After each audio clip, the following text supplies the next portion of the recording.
So today we're going to be making spiced mead melange. It's a classical Viking recipe, one of my favorite meads to make. It's tasty, and juicy, and spicy, of course. It's a good mead. You can drink it both hot and cold, so I really recommend it. It got kind of a Christmas flavor. You'll see the spice that goes in it later on. So let's grab this glass thing from the shelf over here. I don't know what the fuck this is called in English, but darmekwan in Swedish anyway. It's 25 liters, and we're gonna be using about 20 liters of the total volume in here. So first and foremost, let's start with cleaning it out a little bit. I usually use quite hot water when I clean my stuffs because it will kill most unwanted things. The only important thing to remember when you use hot water when you clean your stuff is you leave it, because it's glass, is that you let it cool down afterwards. Because yeah, I have done a mistake of pouring my cold mead mix in here, and yeah, that will crack the glass and you will fuck everything up. So don't do that. Make sure you give the glass plenty of time to cool down. And we shake it around like that. Oh yeah, get it all done. We do this a couple of times, and now we just let it cool down. That's that one cleaned and ready to go. And we'll start preparing the honey, because it's, of course, the most vital ingredients when you make mead. You cannot make mead without honey, that's ridiculous. I bought some here. What I like to do to get it easier out from this case is a plastic container it comes in. I like to put it in hot water for 10 to 15 minutes to soften it up, make it easier to get out. So we'll start with doing that. It will save you some time in the long run. Usually one of the things that takes a long time when you make mead is to get the honey out of these ones. And did I crack one? I feel like I'm leaking honey here somewhere. What the fuck? And then hot water. Oh yeah, there we go. The hottest of waters. Let it soak in. That's good enough. Turn that up, let me for 10-15 minutes. So you might ask yourself, what ingredients exactly is it that go in a batch of my spiced mead melange? Cardamom, 21 grams, or basically one package of this. Oh man, that smells beautiful. Second ingredients, let's see. Cloves. It's 15 grams of cloves, so let's put them in there. Oh yeah, that's good. Let's put that in. Here we go. Cinnamon, of course. Smash it up a bit. There we go. That's a better size. I can work with that. Oh man, that smells like cinnamon. Holy shit, it smells. That cinnamon smell. Oh, yeah, and any 22 grams of cinnamon going in. For a little bit of zestiness. Citric acid. It's always good to have a little bit of citric acid in your mead, because one thing that people usually do that I hate is that I make the mead way too sweet, and I don't like sweet mead. I like it to be more like a nice wine, preferably a bit drier. 30 grams of citric acid in here. Woo, let's go. And then I have, let's smash this up a bit too. Glöggkryddor. It smells good. Some more cinnamon. Let's just toss it all in. This is not necessary. I just toss it in there because it was like 10 grams. Holy shit! It smells like a bakery in here. Let me show. Very nice. There is, of course, one last ingredient that we need to make this the most ultimate of homemade meads, and that's this, of course. Aroma Arrakis. This is the secret ingredients. You can see it says up here, Spiced Melange. We're gonna put half of this Arrakis Aroma Spiced Melange bottle inside. He knows about the spice. The Spiced Melange. And for the yeast, any strong wine yeast will do fine. If you have a specific yeast that you like, for example, you can use that. Whatever it's your own preference. For me, this has been working absolutely fine, so I see no reason for that. But if you do like a more floral, aromatic, and a bit sweeter mead, you could buy an actual mead yeast. They sell it on the internet. And, that's a really good idea. I have used it before, I just don't have any at home and I don't got patience to wait 2 weeks for it to arrive in the mail. So I'll just use this. So now that's the honey heated up a bit. Next we're gonna need a bucket, preferably around preferably somewhere around 10 to 12 liters. This is a 12-liter bucket. So we got a bit of a spigot here, which makes the job a whole lot easier. And what I like to do then, we're draining away the water here, so I like to fill this up with a little bit of hot water. Let's say 3 liters, like a gallon or so. Take the lid off. You see it almost gets all in there by itself. You shake it around in the hot water. That way you clean out all the honey off the thing so you don't leave it. And now you just rinse and repeat. You're gonna do that 12 more times. Oh yeah, and I forgot to mention that I'm using 5 kilos of honey for this project. So, honey boy. So now the honey, of course, is laying in the bottom here of this bucket. And what I like to do is mix it up. You see here, we got all this very sticky substance. I like to mix it up until it's like a uniform solution of honey and water. You see it already, it's looking a lot better.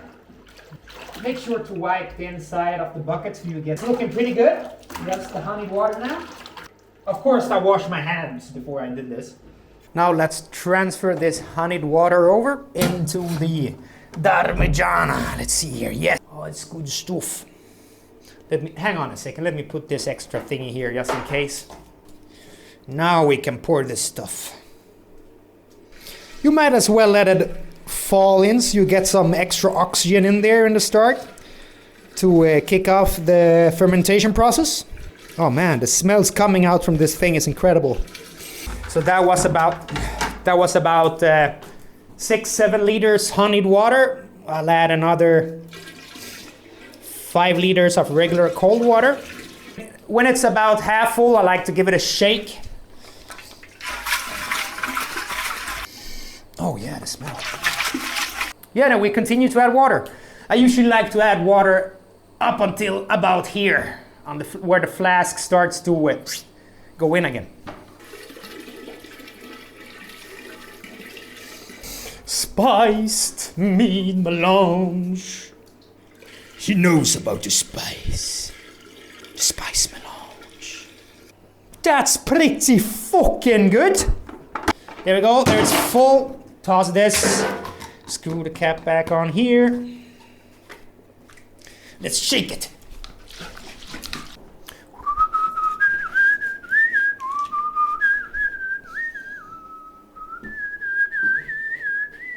So far so good.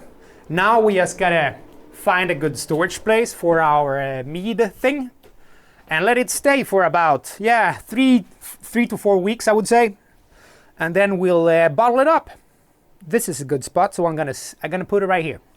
When you make mead or wine, you want to keep it somewhere where it's between I would say, what's a good temperature? Anywhere between 15 and 21 degrees Celsius, I would say, is a good temperature for making wine. So find a spot where you can keep a decent temperature all day long. Now let's move this Parmigiana into its future fermentation spot then. I have this plastic cap with a hole in it. We'll put this one instead. Let's put a little bit of tape on that one. Give me a second. I got some wax. I'm just gonna use wax instead. Good stuff. Yeah, and then with the wax around this, I just shove it down over the hole. So now this way it can allow the gases that's going to be produced during the fermentation process to escape through this here airlock. Oh man, this is going to be so tasty. Pretty fucking nice, if I can say so myself.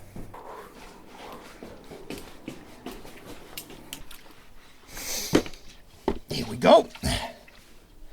That's a good spot for it. We'll come back in 3 to 4 weeks time. We'll add the chemicals we need to add to it to get the particles in the mead to settle to the bottom, and then when we have done that, we're gonna transfer it over to bottles and cork them and put them on a shelf, and then we're gonna wait until next year before we drink it. So let's recap the ingredients we used. We used, let's see, 30 grams of citric acid, 37 grams of glöggkryddor is basically the same as the rest. 21 grams of cardamom. 22 grams of cinnamon. 15 grams of cloves. And then, of course, we used half a bottle of Arrakis aroma spice melange. It's called arak in Swedish. It's from, I believe it's like the juice from some kind of palm tree. I'm not 100% sure, but I think that's what it is. And it smells absolutely fucking tasty. So half a bottle of that. And of course, any yeast that you prefer. I just use a strong wine yeast. It will give it an alcoholic content up to like 18% alcohol. If you add enough sugar, that's how strong it will be. But I think 20 liters with 5 kilos of honey, it's gonna land around somewhere between 10 and 13% alcohol, I'm pretty sure. You could, if you wanted to, use a density meter, and you take the density before and after the fermentation process, and you can then that way calculate the amount of alcohol you have in it.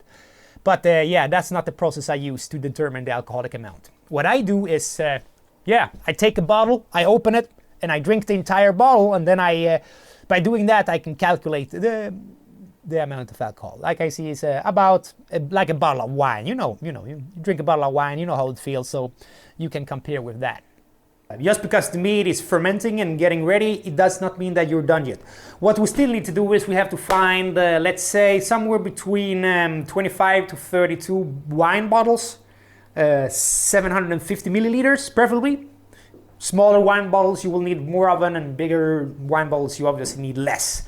But I usually get the 75 milliliter bottles, and it goes for one of those Dunmajans about 30 bottles to get all bottled up. So run out, go to a local pub or bar or restaurant or whatever, and ask them if they can give you any wine bottles, because they're tossing them away anyway. So, or just go there at nighttime when they're closed and just steal them from their trash. I mean, why not? Why pay for bottles when you can get them for free? That's what I'm saying.